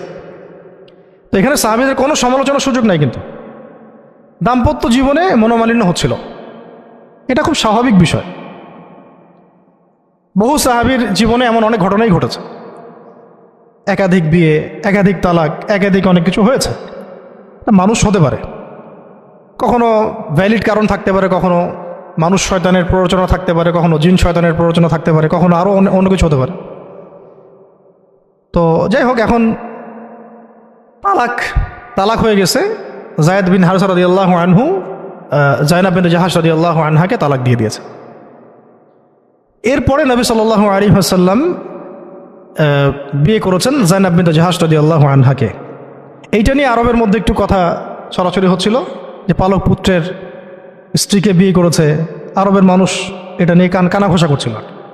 তখন আল্লাহ রাব্বুল আলামিন আয়াত নাজিল করেছিলেন, সূরা আহজাবের মধ্যে আছে, যে মুহাম্মদ সাল্লাল্লাহু আলাইহি ওয়াসাল্লাম তোমাদের মধ্যে কোনো পুরুষের পিতা নন। মা কানা মুহাম্মাদুন আবা আহাদিম মির রিজালিকুম ওয়ালাকিন রাসূলুল্লাহি ওয়া খাতামান নাবিয়্যিন। আর এই সূরার মধ্যেই মনে হয় 37 নম্বর আয়াতের 36 বা 37 নম্বর আয়াতের দিকে যায়েদ রাদিয়াল্লাহু আনহুর এই ঘটনা আছে। যখন যায়েদ তালাক দিল, তুমি চক্ষু লজ্জা করলে, মানুষকে লজ্জা করলে, কিন্তু আল্লাহ রাব্বুল আলামিন বিধানদাতা, তিনি বিধান দিলেন যে পালক পুত্রের বিষয়টা আরবরা যেভাবে ডিল করে সেটা আল্লাহ রাব্বুল আলামিনের ওহী নয় বা আল্লাহ পাকের বিধান নয়। বিস্তারিত পড়তে পারবেন। তো এটাও একটা ঘটনা ঘটে গিয়েছিল। এরপর শেষ কথা হলো, শেষ যেটা পয়েন্ট সেটা হচ্ছে এরপরে 8ম হিজরতের 8ম বছর একটা বিশাল ঘটনা ঘটে গেল যে একজন সাহাবী, তার নাম হারিস বিন উমাইয়া, নাম কি? হারিস বিন উমাইয়া। তাকে নবী সাল্লাল্লাহু আলাইহি ওয়াসাল্লাম চিঠি দিয়েছেন, একটা চিঠি দিয়ে, শেষ অংশ, চিঠি দিয়ে তিনি পাঠিয়েছেন, যাও গাসসান নামক জায়গায় যাও। কোথায়? গাসসান। এটা জর্ডান আছে না, জর্ডান, এই জর্ডানের একটা জায়গা হলো গাসসান। এই গাসসান নামক জায়গায় যাও, সেখানে একজন গভর্নর আছে, তার নাম সুরাহাবিল। কি নাম? তাকে পত্রটা দিবা, দিয়ে ইসলাম কবুল করতে বলবা। তো হারিস বিন উমাইয়া রাদিয়াল্লাহু আনহু গিয়েছেন। এবার এরা এত বেশি উদ্ধত ছিল, সাহাবীকে ধরে হত্যা করে দিয়েছে। নাউজুবিল্লাহ। তিনি কিন্তু রাষ্ট্রদূতকে হত্যা করা জঘন্য অপরাধ, এমনিতেই অপরাধ, তার মধ্যে রাসূলের রাষ্ট্রদূত সাহাবী, তিনি, তাকে এভাবে হত্যা করে দেওয়া হলো। কয়জন সাহাবীকে হত্যা করলো? কয়জন? এর আগে আমি একটা ঘটনা বলছিলাম না, বনু কাইনুকার ঘটনা। একজন নারী সাহাবীকে টিজ করেছিল, আরেকজন সাহাবী প্রতিবাদ করেছিলেন, সেই সাহাবীকে মেরে ফেলা হয়, হত্যা করা হয়, শহীদ করা হয়। নবী সাল্লাল্লাহু আলাইহি ওয়াসাল্লাম পুরা বনু কাইনুকার সাথে যুদ্ধ করেছেন। এখানেও দেখেন একজন সাহাবী হারিস বিন উমাইয়া রাদিয়াল্লাহু আনহুকে হত্যা করা হলো। এবার নবী সাল্লাল্লাহু আলাইহি ওয়াসাল্লাম 3000 সেনাবাহিনী গঠন করলেন। কত হাজার? আচ্ছা, এখন শুনেন, আমি একটা দলিল দিতে চাইলাম যে দেখেন, সারা বিশ্বে চায়নার কথা বলেন, সিরিয়ার কথা বলেন, রোহিঙ্গাদের কথা বলেন, আরাকানের কথা বলেন, আপনি কাশ্মীরের কথা বলেন, আফগানের কথা বলেন, তারপরে এই যে আফ্রিকার কন্টিনেন্টের কথা বলেন, আফ্রিকা, মালি, নাইজেরিয়া, সোমালিয়া, আর মধ্যপ্রাচ্যের কথা আর কি বলবো, Yemen, Libya, Jordan, Lebanon, Palestine, Gaza, এই সারা বিশ্বে যত মুসলমান আছে তাদের মধ্যে কত লক্ষ মুসলমানকে হত্যা করার পরেও এই সিদ্ধান্ত এখন উম্মাগতভাবে আমরা নিতে পারি নাই, যেটা নবী সাল্লাল্লাহু আলাইহি ওয়াসাল্লাম বনু কাইনুকার এগেনস্টে নিয়েছিলেন আর এই রোমানদের এগেনস্টে নিয়েছিলেন। একজন নারী সাহাবীকে শ্লীলতাহানি করা, আরেকজন সাহাবী তাকে বাঁচাতে এসে তার পক্ষে প্রতিবাদ করায় তাকে হত্যা করা, এবং নবী সাল্লাল্লাহু আলাইহি ওয়াসাল্লাম পুরা বনু কাইনুকাকে উচ্ছেদ করলেন। এখানে সুরাহবিল কি করেছে? একজন সাহাবীকে হত্যা করেছে, রাষ্ট্রদূত হারিস বিন উমাইয়া। নবী সাল্লাল্লাহু আলাইহি ওয়াসাল্লাম 3000 সৈন্য পাঠিয়ে দিচ্ছেন। আর এখন উম্মার দিকে তাকান, যে রাষ্ট্রগুলোর কথা আমি বললাম, আমাদের সহ সব জায়গায়, আমাদেরটা অন্যভাবে ডিল করি আমরা, বাইরের সব রাষ্ট্রগুলো, এই রাষ্ট্রগুলোতে কত হাজার সৈন্য না, কত হাজার নিরপরাধ মুসলিমকে হত্যা করা হয়েছে। সংখ্যাটা কি হাজারে না লাখে? কত হাজার বা লাখ বাচ্চাদেরকে হত্যা করা হয়েছে, কত হাজার বা লাখ মা বোনদেরকে হত্যা এবং ধর্ষণ করা হয়েছে। তারপরে উম্মাগতভাবে আমরা এখন এই সিদ্ধান্তে আসতে পারি নাই, যে সিদ্ধান্ত নবী সাল্লাল্লাহু আলাইহি ওয়াসাল্লাম তাৎক্ষণিক নিয়ে ফেললেন। আমার রাষ্ট্রদূতকে হত্যা করেছে, 3000 সৈন্য রেডি, এবং তারা কিন্তু সুপার পাওয়ার। রোমানরা তখন কি সুপার পাওয়ার, এটা দেখারও সময় নাই যে তার কাছে কি অস্ত্র আছে, তাদের ক্ষমতা কতটুকু, তাদের কাছে কি আছে, তাদের সৈন্য সংখ্যা কত, আয়তন সংখ্যা কত, ওদের অর্থনীতি কত সমৃদ্ধ, কোনো কিছুর পরোয়া সাহাবায়ে কেরাম করেন নাই। 3000 সৈন্য রেডি করে এই বাহিনীর পতাকা হাতে তুলে দিলেন সাহাবী যায়েদ ইবনে হারেসা রাদিয়াল্লাহু আনহুর হাতে। কার হাতে?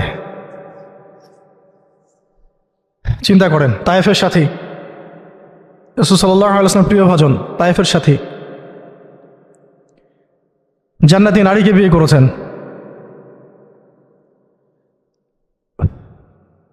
এবং বলে দিলেন যদি জায়েদ শহীদ হয়, কথার বলার উদ্দেশ্যই হচ্ছে জায়েদ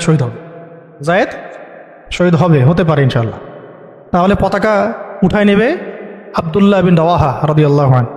যদি আব্দুল্লাহ বিন রওয়াহা শহীদ হয়, পতাকা উঠাই নেবে জাফর ইবনে আবি তালেব।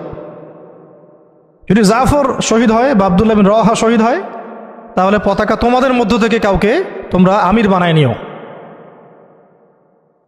হ্যাঁ, পরে ছিল সেখানে খালিদ বিন ওয়ালিদ রাদিয়াল্লাহু আনহু। তো তিনি তখন নতুন নতুন ইসলাম কবুল করেছেন, তাই সবার আগে তাকে আমির করা হয় নাই। খালিদ বিন ওয়ালিদ রাদিয়াল্লাহু আনহু প্রায় 100টার মতো যুদ্ধ করেছেন ইসলামের পক্ষে, কোনো যুদ্ধে তিনি হারেন নাই, কোনো যুদ্ধে পরাজয় বরণ করেন নাই। উহুদের যুদ্ধে বিপর্যয় তো তার হাত দিয়ে হয়েছে, তাই না? তো তিনি যুদ্ধ কৌশলে অনেক পারদর্শী, খালিদ বিন ওয়ালিদ রাদিয়াল্লাহু আনহু। এখানে আমরা ফোকাস করতেছি একজন সাহাবীর দিকে, বাকি অন্য ঘটনা ইনশাল্লাহ অন্যদিন হবে, আজকে শেষ করে দিচ্ছি। যায়েদ ইবনে হারেসা রাদিয়াল্লাহু আনহুর হাতে পতাকা দেয়া হলো।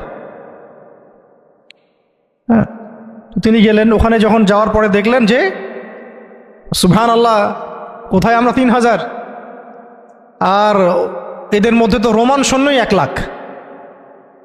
রোমান সৈন্য হচ্ছে 1 লাখ সৈন্য, এটা কোনো যুদ্ধ হয় নাকি? 1 লাখ সৈন্য একদিকে 3000 সৈন্য দাঁড়ায় আছে, এটা কোনো যুদ্ধ হয় কখনো? এই যুদ্ধ, এইরকম সৈন্য সংখ্যা থাকলে, এরকম কুওয়াতের ব্যাপার থাকলে, কোনো স্কলারশিপ অফ ইসলামও এখন বলবে না যে ওদের সাথে যুদ্ধ করা জায়েজ।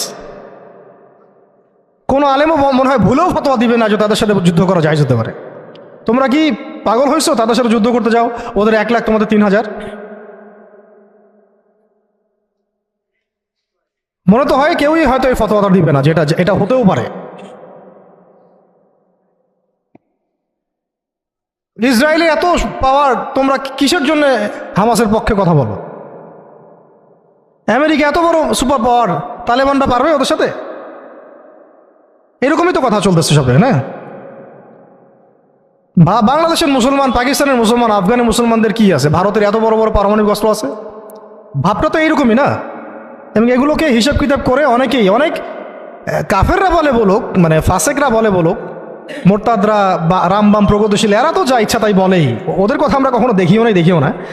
কিন্তু ইসলামপন্থী বহু মানুষও বলে যে তোমরা তো সুইসাইড করতে চাচ্ছ, তুমি সুইসাইড অ্যাটেম্প্ট হবে এটা। ওরা এত শক্তিশালী, আমাদের কিছুই নাই, অর্থনীতি দুর্বল, জনবল দুর্বল, আমাদের সংখ্যা দুর্বল, অস্ত্রশস্ত্র দুর্বল। মুসলমানরা কখনো এগুলোর বলে কখনো জয়লাভ করে নাই। মুসলমানরা জয়লাভ করেছে সবসময় ইমানের বলেই। এটা ছিল মূল হাতিয়ার। তারপরে যুগের প্রয়োজনে আধুনিকতার প্রয়োজন আছে, সেটা ইমান বিবর্জিত না, ইমানটা সবার আগে। ইমানই তো পরাজয়, অস্ত্র দিয়ে তো আর কিছু করতে পারবেন না। এখন যদি আমাদেরকে পারমাণবিক বড় বড় অস্ত্র দিয়ে দেওয়া হয়, তবুও তো মনে হয় যুদ্ধের পথে কেউ হাঁটতে চাবে না, জিহাদের পথে কেউ হাঁটতে চাবে না, বলবে যে এটা তো সুইসাইড অ্যাটেম্প্ট হবে। ওরা তো, ন্যাটো তো এতগুলো দেশের সমন্বয়ে গঠিত, ইসরায়েলের সাথে তো এত কান্ট্রি আছে, তোমাদের সাথে কারা আছে? ইসরায়েলের সাথে এত বড় বড় কান্ট্রি তো আছেই, 50টা 60টা 70টা। হামাসকে তো এখনো নির্মূল করতে পারলো না, পারছে? আমেরিকার সাথে তো এত বড় বড় রাষ্ট্র ছিল, তালেবান থেকে তো নির্মূল করতে পারে নাই। তো মিসাল তো এখনো দেখা যায় পৃথিবীর বুকে। তো জাতিগতভাবে আমরা ওই জায়গায় হাঁটতেই পারি নাই, ওই পথে আমরা হাঁটতে পারি নাই। শুধু দাওয়াত দিয়ে সারা বিশ্বে খিলাফা কায়েম হবে না। যারা বলে দাওয়াতই একমাত্র মেহনত, শুধুমাত্র দাওয়াত দিয়ে সারা বিশ্বে খিলাফা কায়েম হবে না, ইসলামী ইমারা কায়েম হবে না। আপনারা 100 বছর দাওয়াত দিতে থাকেন, ইমারা কায়েম হবে না। শুধু দাওয়াত দিয়ে রাসূল সাল্লাল্লাহু আলাইহি ওয়াসাল্লাম একেবারে আরব আজম এইটা জয় করেন নাই, দাওয়াতের সাথে জিহাদও ছিল।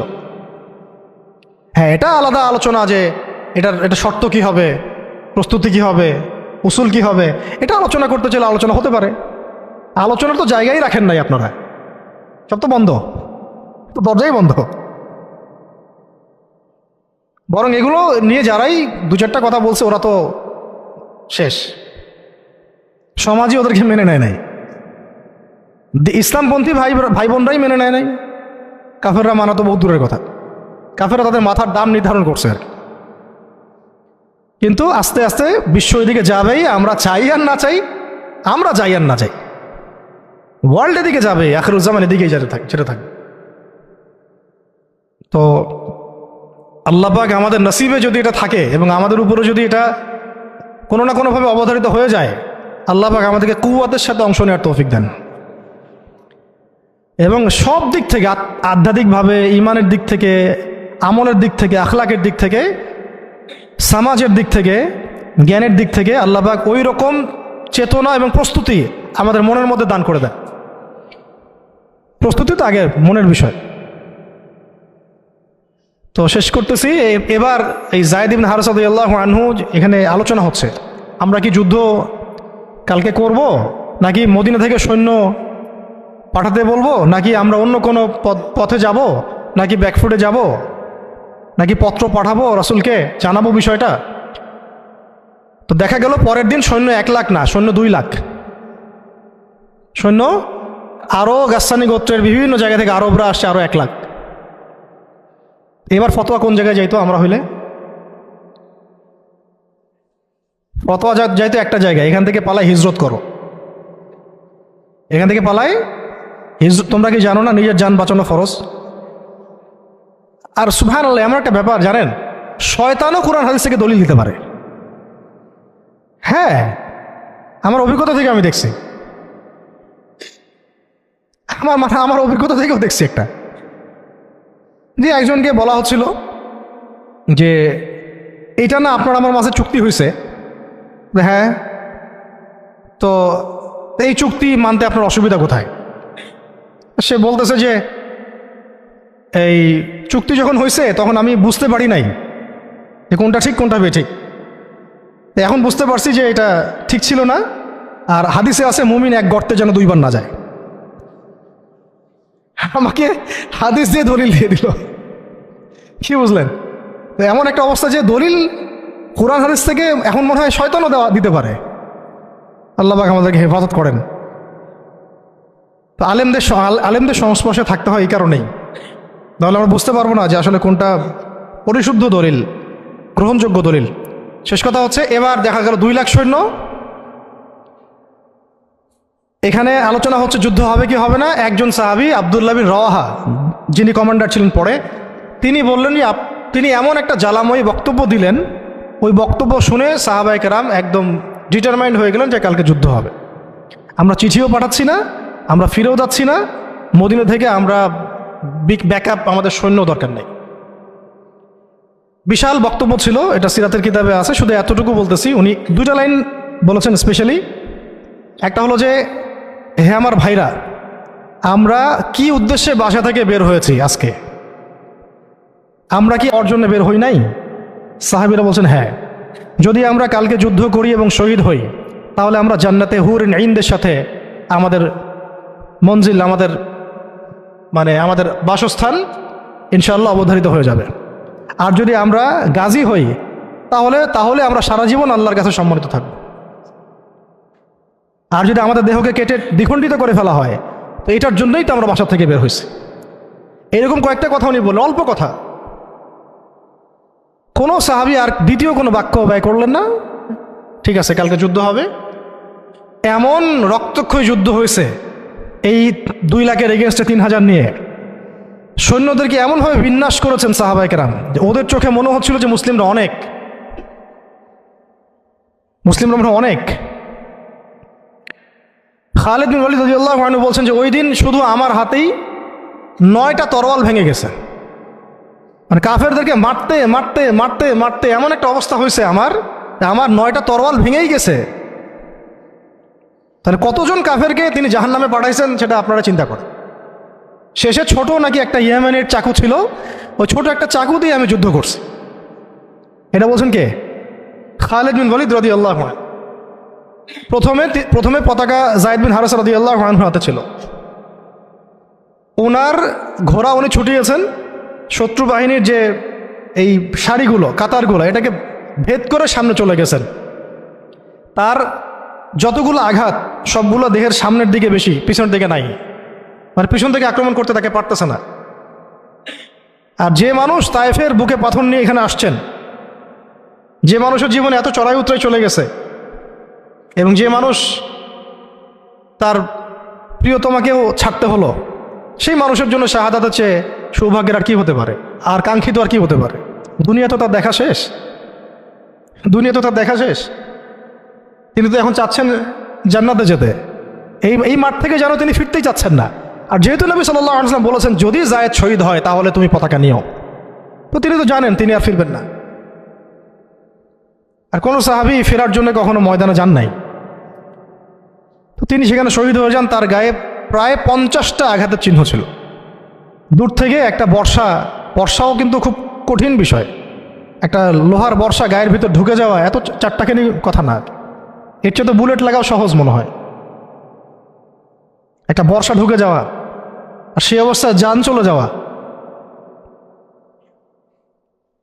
এইভাবে তার শাহাদত হলো। যায়েদ বিন হারেসা রাদিয়াল্লাহু আনহুর নাম ইতিহাসে অমর হয়ে থাকলো। এরপরে পতাকা হাতে নেন আব্দুল্লাহ বিন রওয়াহা রাদিয়াল্লাহু আনহু। তার ব্যাপারে ইনশাআল্লাহ আরেকদিন কথা হবে। তিনি তো নিজের মনে ঘোড়ার পা কেটে ফেলছেন। তিনি এবং জাফর ইবনে আবি তালিব রাদিয়াল্লাহু আনহু, তারা ঘোড়ার পা কেটে ফেলছেন যাতে ঘোড়ায় চড়ে পালিয়ে যাওয়ার কোনো সুযোগ চিন্তাও মাথায় না আসে। এবং তিনি একটা কবিতা আবৃত্তি করেছিলেন। আব্দুল্লাহ বিন রওয়াহা রাদিয়াল্লাহু আনহু অনেক বড় মাপের কবি ছিলেন। এত সুন্দর লিখতে পারতেন, কবিতা আবৃত্তি করতে পারতেন, বলতে পারতেন। এটা অনন্য ছিল তার কাছে। খন্দকের দিন তিনি কবিতা আবৃত্তি করছিলেন। আল্লাহুম্মা লাউলা আনতা মাহতাদাইনা ওয়ালা তাসাদদাকনা ওয়ালা সাল্লাইনা, এরকম করে কবিতা আবৃত্তি করছিলেন। নাহনু আল্লাযী বায়উ মুহাম্মাদা আলাল জিহাদি মা বাকিনা মিন্না আলাল জিহাদি মা বাকিনা আবাদা। আরবি কবিতাগুলো সুবহানাল্লাহ এত সুন্দর। তো তিনি কবিতা আবৃত্তি করতে করতে, যুদ্ধ করতে করতে শহীদ হয়েছেন আব্দুল্লাহ বিন রওয়াহা রাদিয়াল্লাহু আনহু। এরপরে জাফর রাদিয়াল্লাহু আনহু পতাকা নেন এবং যে হাতে পতাকা নিয়েছেন সে হাতটা কেটে পড়ে গেছে, একজন আঘাত করছে রোমান সৈন্যদের মধ্যে। রোমান অনেক প্রশিক্ষিত ছিল, তার মধ্যে 2 লাখ নিয়ে আসছে, মানে একজন সাহাবীর চারপাশে কতজন ঘিরে ফেলছে এটা তো ঠিক নাই। এইগুলো আমরা কি দেখি গণতান্ত্রিক মারামারি, এগুলো তো কিছু না। ওটা তো সম্মুখ সমরের ব্যাটল ফিল্ড ছিল, আর সম্মুখ সমরের ব্যাটল ফিল্ড। এখন কি মিসাইল মারা হয় দূর থেকে, এক জায়গা থেকে মিসাইল মারছে আরেক জায়গায় গিয়ে পড়তেছে। কাপুরুষের যুদ্ধ এগুলো তো কাপুরুষদের যুদ্ধ। এটা ছিল সম্মুখ সমর ব্যাটল, এটাই ছিল ব্যাটল। একজনকে মিনিমাম এখানে 50 জনের সাথে ডিল করতে হচ্ছে।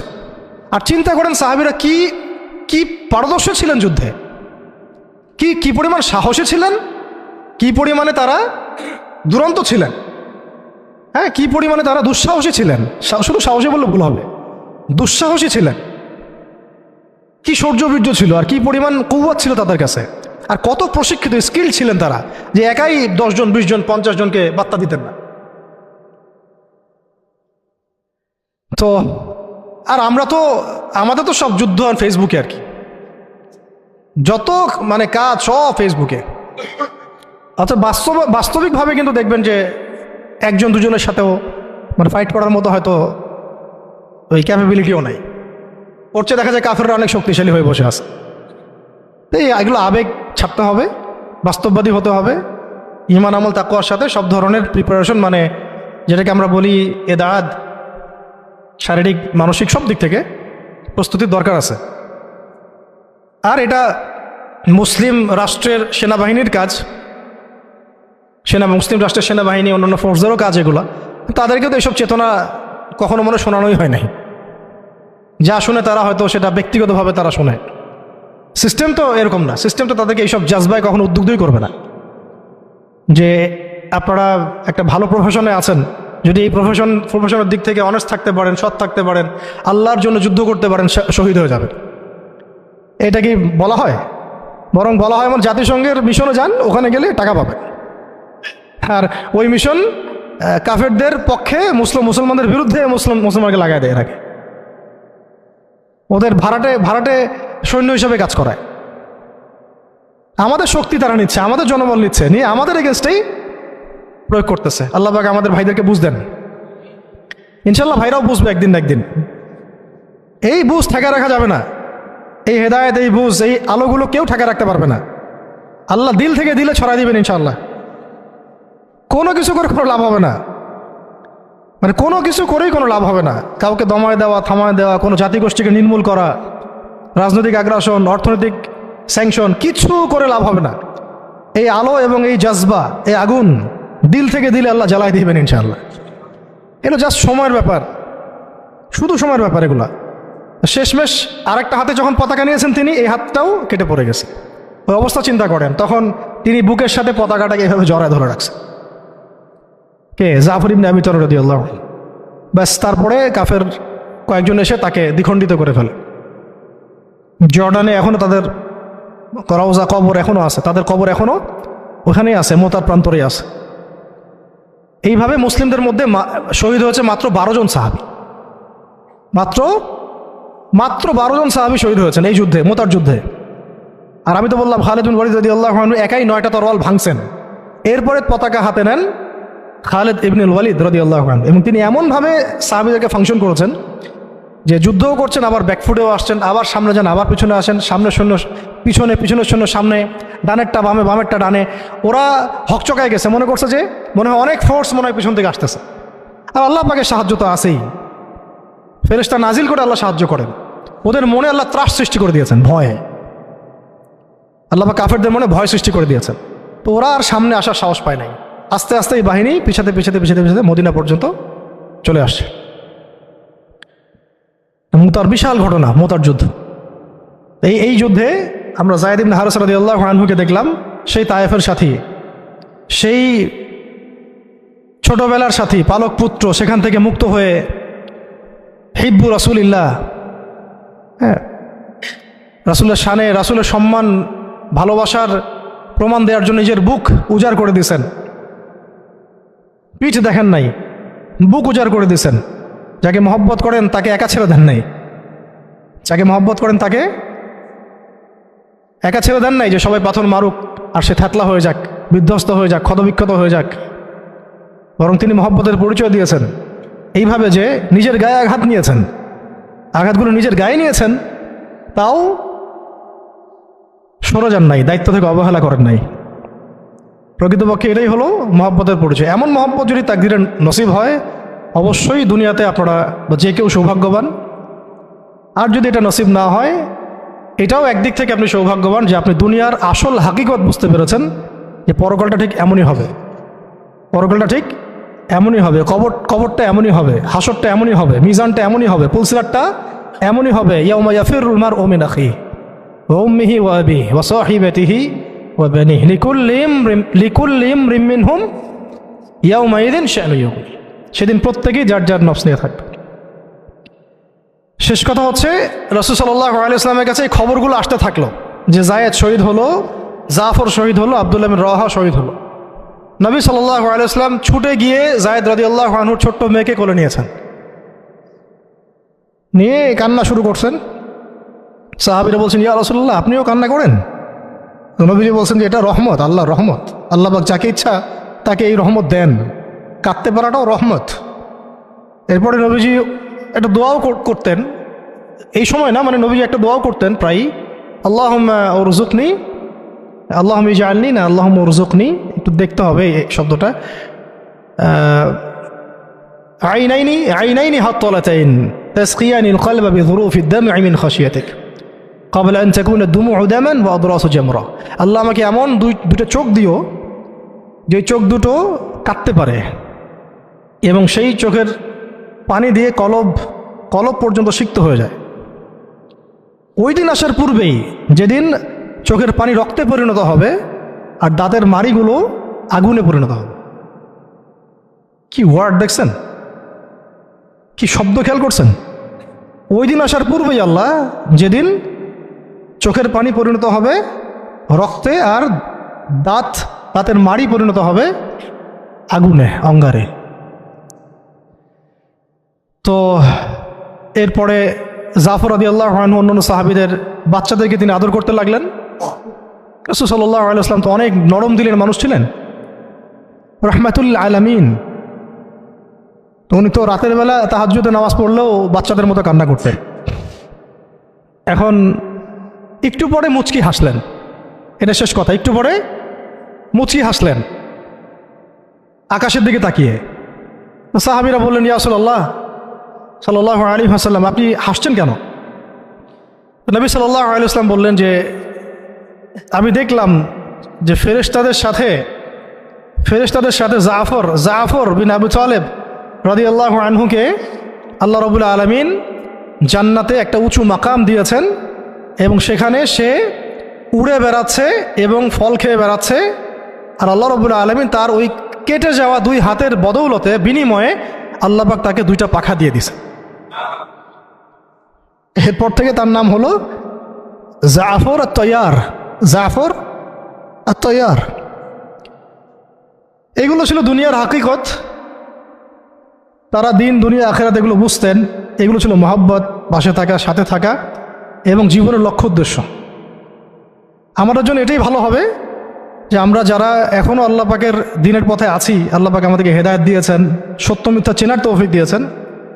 আর কাল বিলম্ব না করে আল্লাহর দিনের দিকে ফিরে আসা, তওবা করা, ইস্তেগফার করা, নিজের জীবনকে গুছিয়ে নেওয়া, একদম যা প্রস্তুতি দরকার সব ধরনের প্রস্তুতি গ্রহণ করা, পড়াশোনা, আখলাক, ওলামা ইকরামের সোহবত, হ্যাঁ, অর্থনৈতিক প্রিপারেশন, পারিবারিক বলেন, ইত্যাদি ইত্যাদি, শারীরিক জামাবদ্ধ দাওয়াত, তাবলীগ, মেহনত এবং জিহাদের জজবাও রাখা, এবং সামনের দিনগুলোর ব্যাপারে সতর্কও থাকা, আশাবাদীও থাকা এবং দোয়া বেশি বেশি করতে থাকা। ইনশাআল্লাহ তাআলা সামনে এমনও সময় আসবে যে অনেক সংগ্রাম, রক্ত, অন্ধকারের পরে কিন্তু একটা আলোর আভাস আমরা পাচ্ছি। আমরা কিন্তু একটা আলোর আভাসও পাচ্ছি এবং এই আলো, এই জজবা, এই আগুন আস্তে আস্তে আল্লাহ পাক পুরো জাতির কলব থেকে কলবে ছড়াই দিবেন ইনশাআল্লাহ। আর আমাদের বহু ল্যাকিংস আছে, আমাদের প্রচুর ল্যাকিংস আছে। হ্যাঁ, পড়াশোনার গ্যাপস আছে, ইমানের, আখলাকের, আমলের সমস্ত দিক থেকে অনেক গ্যাপস আছে না? এই গ্যাপসগুলো আল্লাহ পূরণ করে দিতে পারেন মুহূর্তেই। এই গ্যাপসগুলো আল্লাহ পাক দোয়ায় পূরণ করে দিতে পারেন, ইস্তেগফারে পূরণ করে দিতে পারেন। আল্লাহ কবুল করলে আল্লাহ পাক সব কিছুর ব্যবস্থা করে দিতে পারেন। তা আমাদের সেই খালেস নিয়াত রাখতে হবে, সেই জাজবাও থাকতে হবে, এবং দোয়ার সাথে চেষ্টাও থাকতে হবে, দোয়ার সাথে চেষ্টাও থাকতে হবে, এবং অবশ্যই সবর করতে হবে। একদিনে কোনো কিছু হাসিল হবে না। সামনে যত বাধা বিপত্তি আসুক, বাঁচি মরি কি হয় না হয়, যত রকম বাধা বিপত্তি আসুক না কেন, লক্ষ্য থেকে সরে যাওয়া যাবে না। নিজেকেও হাঁটতে হবে, নিজের ওই সাথী ভাইদেরকে নিয়েও হাঁটতে হবে। এবং আমরা চাই এখন যায়েদ ইবনে হারেসা রাদিয়াল্লাহু আনহুর মতো এমন মানুষ, এমন প্রিয়জন, এমন কাছের মানুষ যারা নিজের বুকে পাথর নিবে কিন্তু মহব্বতের মানুষের গায়ে পাথর লাগতে দিবে না, প্রকৃত ভালোবাসার নিদর্শন দিবে আর কি। বদরের সাহাবীদের মতো, উহুদের সাহাবীদের মতো, খন্দক, খায়বার আর মুতার এই বীর সাহাবীদের মতো।